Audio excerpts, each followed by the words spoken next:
Oluvannyuma lw'okweza omwaka mulamba mu buyinza bassentebe n'abakulembeze ba disitulikiti y'e Kasanda basisinkanye okubaganya ebirowoozo ku ebituukiddwako n'ebiganye. Eno nno Mathias Mulumba Walukagga nga ye Meeya wa Town Council y'Ekyengera gy'asinzidde n'asaba abakulembeze okwewala enjawukana mu by'obufuzi okusobola okutwala mu maaso abantu be bakulembera.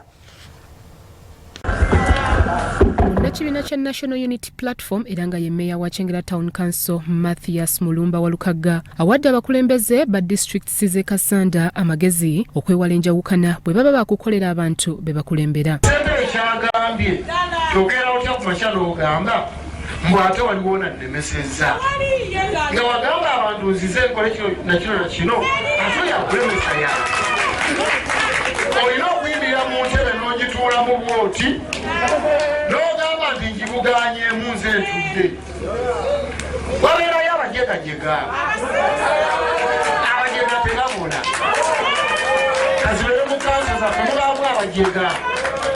Ono abadde asisinkanya abakulembeze mu disitulikiti y'e Kasanda mu kubaganya ebirowoozo ku bituukiddwako nga abakulembeze baweza omwaka mulamba mu buyinza. Ye ssentebe wa disitulikiti y'e Butambala Rashid Mbowa alaze obwennyamivu engeri ebbeeyi y'ebintu gy'epaaluukamu n'asaba gavumenti okubaako kyekolawo. Ssentebe wa disitulikiti y'e Kasanda Fred Kasirye Zimula ategeezezza nga Kasanda bw'ekyasanze akaseera akazibu mu bakozi ba disitulikiti eyo ab'ekikugu obutakwatagana bulungi na bannabyabufuzi ekizze kiremesa emirimu egisinga. Zimula ategeezezza nti mu mwaka ogusoose ebizibu ebisinga babinogedde eddagala n'anokolayo ebyenjigiriza byayogeddeko nga bwe byeyongedde okutumbulwa. Kyefaanana bwe tukiyitamu tutya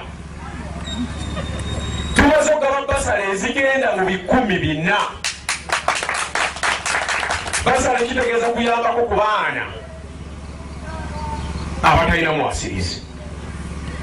Basale zino abaana abamu basoma emyaka 3 nga tasasuddeyo yadde n'ekikumi,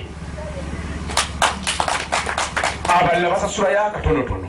Ekyo tekikola mawulire, ekikola amawulire basale za bwereere. Tetukkiriza yadde okufotokopinga olupapula kubanga ekyuma disitulikiti yakigula weekiri ekyokyamu. Nolwekyo ebyo si bitono.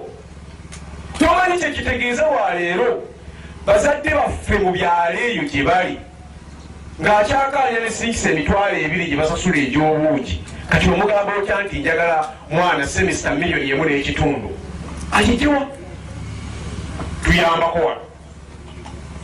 Lwaleero minisita waffe yakugambye tuli mu kulwana kulaba nga amasomero gaffe abaana balya ku mmere. Omwana ava ewaka nayo teri mmere najja ku ssomero teri kyakulya ate ng'omubanja first grade.